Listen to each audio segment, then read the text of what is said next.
Welcome back, Troglodytes, to another Trogly's Guitars video. Today, another 1981 Gibson Les Paul artist. In my own personal collection, a black Les Paul artist was one of the ones I always wanted, because I was a collector of the rare Norland era guitars, and the artisan 2550 Spotlight Special. Let's see, I wanted the Sparkle Top Deluxes, basically anything super rare. Heritage Award Series, Leo's Les Pauls, things like that. I've had some of them all, except for those Sparkle Top Deluxes. But I always kind of have a soft spot for these black Les Paul artists, because this was my Black Beauty guitar. Unfortunately, when I had that collection, I never quite got one of these. Now these are very interesting guitars. They're just like normal Les Paul Customs. If you have all of that stuff off, it runs just like a normal Les Paul. I almost find it has a deeper, jazzier tone. I find these to be perfect jazz guitars. So I forget which one does it, but one of these gives you a really deep sound. I love these guitars for that. But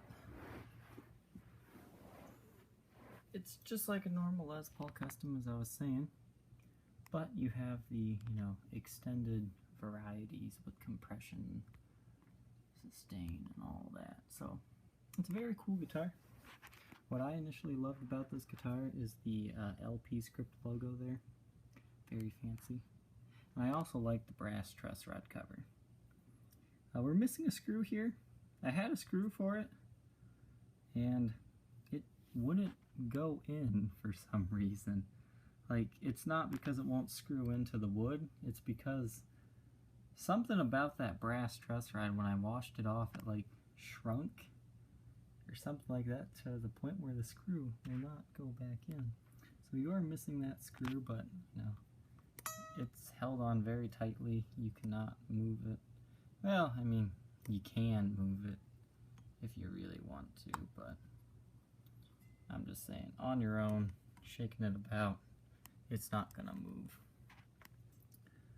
Now these did come stock with brass nuts, and if that ever starts getting dull, like when I got this guitar it was very dull, you can just take some steel wool and that just shines it up. Unfortunately it doesn't work on the truss rod cover. I tried on a different one and it actually took the brass kind of off of it. Okay, this one has an ebony fretboard, as they all did. The frets show some minor wear, so still in good shape yet. However, this player, this artist and the other artist I'm currently selling, another 1981, that's in a quilted tobacco sunburst. It was owned by the same collector. Unfortunately, he has passed on. But his sweat in his hands eats the finish of guitars. You can tell that by the gold being tarnished, and on the sides of the neck. This one's not quite as bad as the other one, but there is some finish missing there. Everything is stock on this guitar, with the exception of the switch tip and the missing screw. Everything else is stock. You got your stock pickups. Moogs function as they should. However, if you don't like that stuff, rip it out, sell it.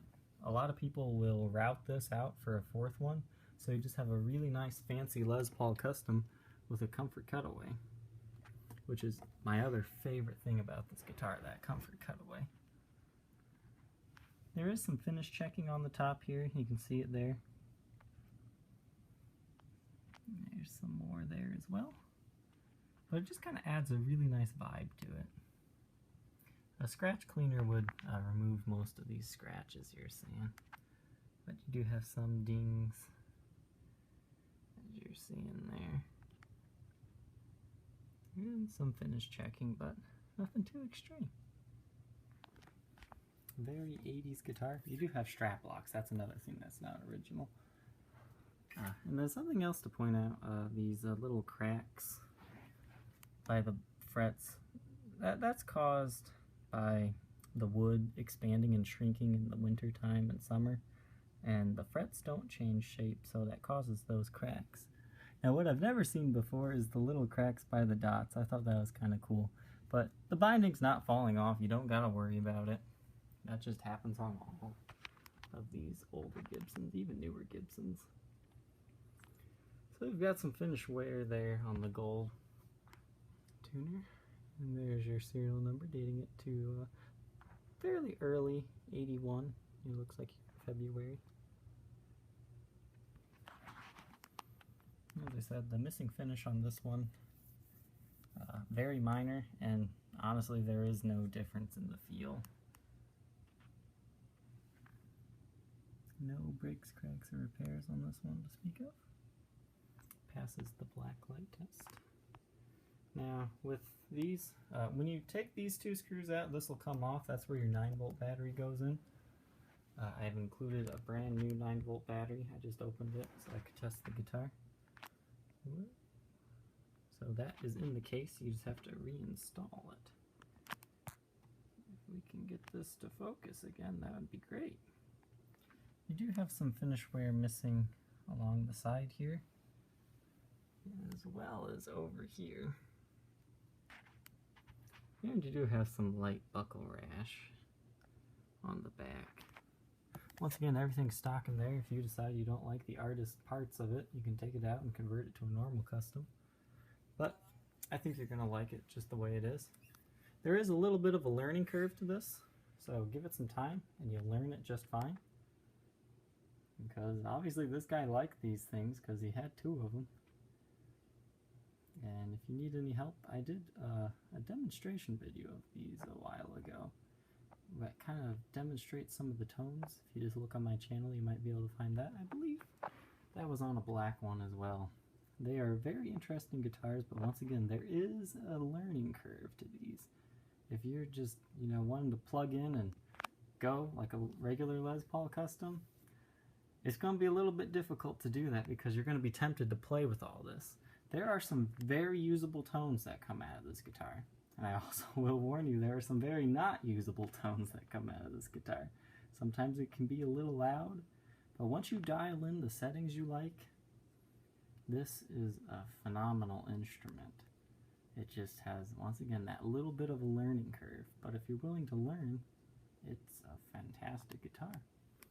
It comes with its original case over here, the chainsaw case. You're missing the bottom latch over there, but you do have the now pretty rare to still have lid ribbon, so this thing actually stays open for once. But it's a nice brown interior. Inside here is where you find your battery. So as always, if you're interested in this guitar, feel free to contact me on my Facebook page, facebook.com/Troglys, Troglys. Thank you for watching, and we'll catch you next time. Bye.